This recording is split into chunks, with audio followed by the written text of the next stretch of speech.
Hi, I'm Paul Battaglia, and this is section 9.7.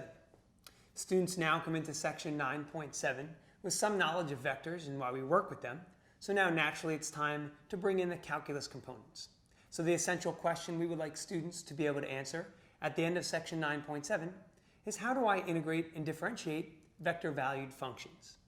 So the first couple of examples do a great job of addressing mathematical practice number 1D, since we're connecting concepts now.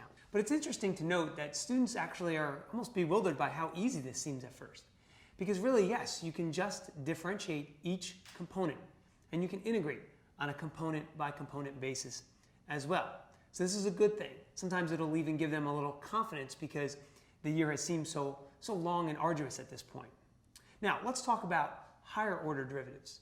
Again, it's easier than they might think. If we had to find the second or third derivative of a vector-valued function, it is as simple as just continuing on from the first derivative that we obtained. When we talk about integration, students do have an option with their constant of integration if we're dealing with indefinite integrals.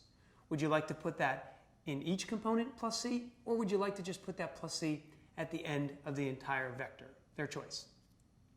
Now, as far as mistakes are concerned, actually, my students don't make too many. But if they do start to make them, it actually is with their calculator. Here's why. First off, we always have to remember that if we are using the calculator for something, we need to be rounding to a minimum of 3 decimals to maintain accuracy. Secondly, students sometimes forget that if we are going to be graphing something and it's parametric in nature, we actually have to be in parametric mode.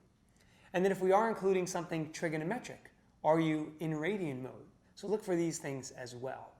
Now, I can ask my students how to differentiate and integrate a vector, but there's so much more and things to be applied, and we're going to see that in next section. And that's when we really will start to see more higher level questions.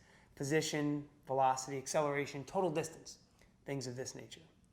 So I hope these tips have been helpful, and I'm sure you'll find much success in section 9.7.